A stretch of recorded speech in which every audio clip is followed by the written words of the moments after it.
सर्वप्रथम मैं यहाँ पर उपस्थित सभी पत्रकार बंधुओं का इस प्रेस वार्ता में स्वागत करता हूँ, हार्दिक अभिनंदन करता हूँ। मैं जिलाध्यक्ष प्राथमिक शिक्षक संघ कल्याण सिंह नेगी, जिला सिरमौर, आप सभी का स्वागत करता हूँ, अभिनंदन करता हूँ। आज की इस प्रेस वार्ता का मुख्य उद्देश्य हमारा प्राथमिक शिक्षक संघ हिमाचल प्रदेश की ओर से जो एक आंदोलन चलाया जा रहा है उसके विषय में इस प्रेस वार्ता का आयोजन किया गया है। मेरे साथ यहाँ पर उपस्थित खंड शिलाई के महासचिव भाई सुरेश चौहान जी, यहाँ पर उपस्थित जिला के मेरे वरिष्ठ साथी प्रेस सचिव श्री लाल सिंह शर्मा जी, सुरेंद्र राणा जी, यहाँ पर उपस्थित अन्य सभी अध्यापक साथीगण, आप सभी का भी इस प्रेस वार्ता में स्वागत, अभिनंदन।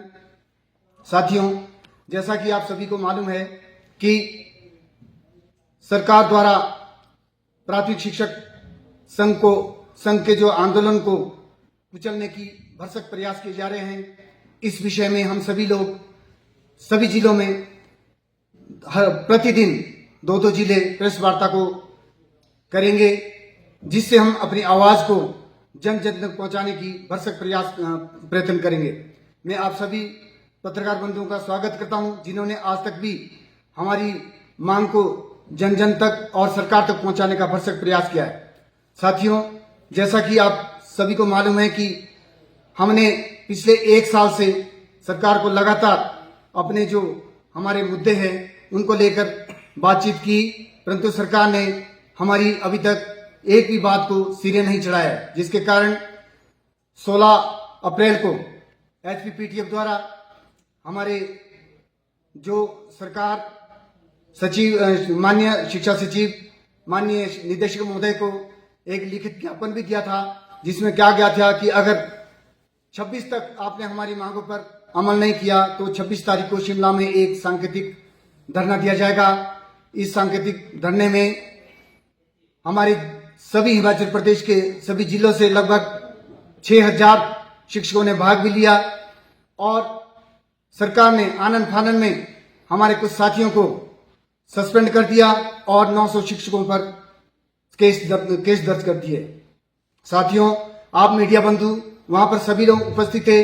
जो भी हमारा शिक्षक था बिल्कुल पूरी तरह से सावधान था और किसी तरह का वहां पर कोई भी यातायात को बाधित नहीं किया गया। फिर भी सरकार ने हमारे पर झूठे केस बनाए, जिसकी हम भर्त्सना करते हैं। साथियों, हमारा जो ये आंदोलन है वो चला हुआ है। सबसे पहले हमारी बात क्लस्टर सिस्टम से शुरू हुई, जो कि सरकार ने हमारे पर लागू भी किया है। पहले ही सरकार इस क्लस्टर सिस्टम को हमारे ऊपर लागू करना चाहती थी। हमारा जो प्राथमिक विभाग को, प्राथमिक शिक्षकों को प्रिंसिपल के अंडर करने जा रही थी, परंतु सरकार ने हमारी बात मानी और सिर्फ ये रिसोर्स शेयरिंग तक की बात रखी गई। उसके बाद हमारी आगे बात अंडर 12 टूर्नामेंट की आई, सरकार ने उसको भी बंद कर दिया। बड़ी मुश्किल से हमने बहुत सारी मिन्नतें करने के बाद इस टूर्नामेंट को पिछले साल ब्लॉक तक शुरू किया गया। उसके बाद आगे सरकार और दमनकारी नीति अपनाती जा रही है। अब एक निदेशालय के ऊपर बात आ गई है और हमारा जो निदेशालय था, जिसको कि हमारे पूर्वजों ने 84 में पहले भी अलग करवाया था, अब फिर से एकीकरण की बात सरकार द्वारा की जा रही है। हम इसका पूरा विरोध कर रहे हैं। हम नहीं चाहते हैं कि हम किसी के अंडर या एकीकरण की ओर जाए। हमारे बहुत से मसले पहले भी बहुत देरी से होते हैं, जबकि हमारा पहले 2 डायरेक्टरेट थे। जब एक डायरेक्टरेट होगा तो उससे और भी मसले जो है, जो हमारे जो काम है वो ज्यादा लटकने की संभावना रहेगी। एक और आप 10,000 शिक्षकों या उसके लिए कॉलेज कैडर के लिए अलग से डायरेक्टरेट दे रहे हैं, जबकि हमारा 1.5 लाख कर्मचारियों के लिए आप एक इकट्ठा डायरेक्टरेट कर रहे हैं। क्या ये न्याय संगत है? ऐसा नहीं होना चाहिए। हम चाहते हैं कि हमारा जो डायरेक्टरेट है यथावत रहे। हमारे प्राथमिक शिक्षकों की जो भी आज तक जितने भी पद है, उनकी शक्तियां वित्तीय हो या प्रशासनिक शक्तियां हो, ये यथावत रखी जाए, ये हमारी मांग है। इस मांग को लेकर हम लगातार अनशन पर बैठे हुए, आज अनशन का 11वां दिन है। जिला किन्नौर इसमें भाग ले रहा है। कल हमारी जिला सिरमौर की बारी है, जिसमें हमारे जिला से शिक्षक इसमें भाग लेंगे और अनशन पर बैठेंगे। मैं स्वयं भी इस अनशन में जाकर वहां पर बैठूंगा, ऐसी मैं आपको सूचना दे रहा हूं। इसके अतिरिक्त और भी सरकार जो भी काम कर रही है वो पीटीएम को विश्वास में ना लेकर हमारे ऊपर अनेक तरह के जो एजेंडे हैं थोप रही है, जिससे कि प्राथमिक शिक्षकों को बहुत सारा नुकसान होने की आशंका है। साथियों, मैं आपको और भी जो हमारी मांगे थी, जिसमें कि शिक्षकों के रिक्त पदों को भरना है, सरकार जो है ना एक सोची समझी रणनीति के तहत पाठशाला को बंद करने में तुली हुई है। जैसे कि ये पहले किसी पाठशाला में 2 टीचर रखते हैं, 2 टीचर के बाद एक को वहां से स्थानांतरित कर देते थे, फिर एक रहता है। एक के बाद जब बच्चे ज्यादा होते हैं तो वहां पर 8-8 क्लासों को पढ़ाना मुश्किल हो जाता है, जिसकी वजह से लोग जो है ना वहां से अपने बच्चों को छुड़ा देते हैं और पाठशाला में लगातार संख्या घटती रहती है और स्कूल जो है ना बंद होने के कगार पर आ जाते हैं। यही सरकार अपनी रणनीति लेके चली हुई है ताकि अधिक से अधिक स्कूलों को बंद किया जा सके और जेबीटी की जो पद है उसको समाप्त किया जा सके।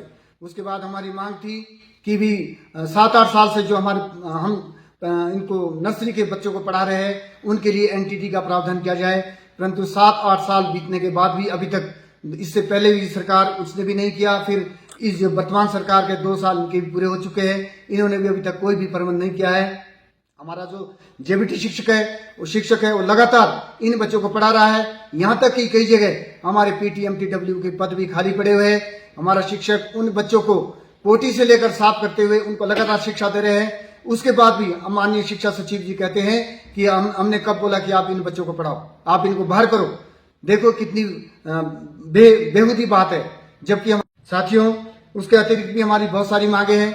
हमारा एचटी का मुद्दा है। आज तक जो ना एचटी को 1-1-16 के बाद जो भी पदोन्नत हुए उनको जो है ना कोई भी बेनिफिट नहीं दिया जा रहा है। इसकी हम मांग करते हैं कि सरकार हमारी इस मांग पर भी पूरा ध्यान दे और इसको पूरी करने की कोशिश करे। शिक्षक संघ इसका भी आपका आभारी रहेगा अगर आप इस मांग को पूरी करते हैं। उसके साथ साथ 1-1-16 के बाद जो हमारा 1-1-22 के बाद जिनको 2 साल का जो हायर ग्रेड पे है वो नहीं दिया जा रहा है, इसको भी हम दोबारा से शुरू करने की मांग करते हैं। इस पर भी सरकार को ध्यान देना चाहिए।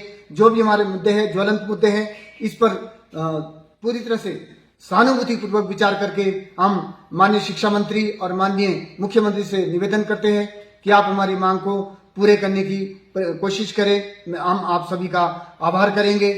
प्राथमिक शिक्षक संघ आपका जहां भी आप बोलेंगे पूरा स्वागत किया जाएगा, अभिनंदन किया जाएगा। और यदि आप हमारी इन मांगों पर अभी भी ध्यान नहीं देते हैं कि जो प्राथमिक शिक्षक है वो अपनी मांगों से पीछे नहीं हटेगा और एक बड़ा आंदोलन दोबारा से करने की पूरी तैयारी में हम लोग बैठे हुए हैं। यदि हमारे साथ वार्ता कर लेते हैं तो हो सकता है वार्तालाप से कोई ना कोई हल निकल जाए, परंतु अगर सरकार भी अड़ी रही तो प्राथमिक शिक्षक भी आप अपने इस आंदोलन से पीछे नहीं हटेगा। और जब तक हम पूरे अपने उसको अंजाम तक नहीं ले जाते तब तक हम ये जो हमारा अनशन है वो जारी रहेगा। हम आपको फिर भी आगाह करना चाहते हैं कि आप हमारे साथ वार्ता करिए। प्राथमिक शिक्षक संघ ऐसा नहीं है, हम वार्तालाप पे विश्वास रखते हैं। आप लोग हमारी बातों पर ध्यान दें। हमारा जो उच्च शीर्ष नेतृत्व है उनके साथ उनको वार्तालाप के बुलाए और वार्तालाप से हमारे जो मुद्दे हैं उनको हल करने की कोशिश करें। इन्हीं चंद शब्दों के साथ मैं अपनी इस प्रेस वार्ता को विराम देता हूं।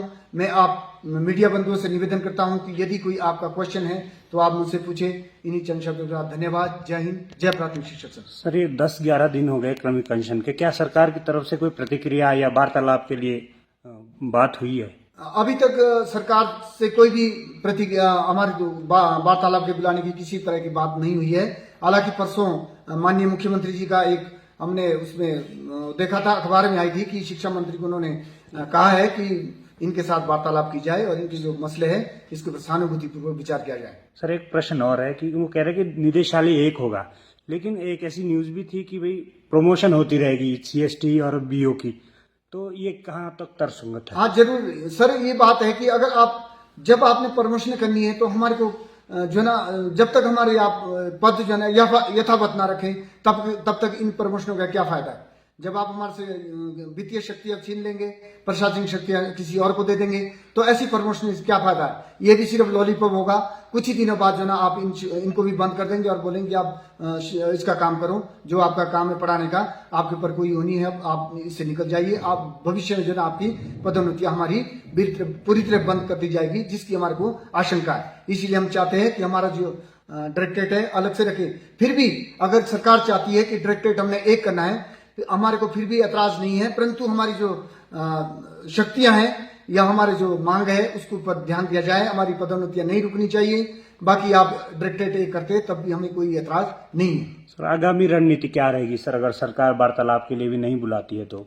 यदि सरकार वार्तालाप के लिए नहीं बुलाती है तो प्राथमिक शिक्षक संघ क्रमिक अनशन जारी रहेगा, और हम एक बहुत बड़ा धरना, जिसमें कि हमारे जो रिटायरीज है वो भी आएंगे, और जो हमारे पड़ोसी राज्यों के शिक्षक संघ है, प्राथमिक शिक्षक संघ है, वहां से भी हम लोगों को बुलाएंगे, और कम से कम 25,000 लोग उस धरना प्रदर्शन में शामिल होंगे, और इस जो हम अपनी आवाज को सरकार तक पहुंचाने की भरपूर कोशिश करेंगे। धन्यवाद। जय हिंद।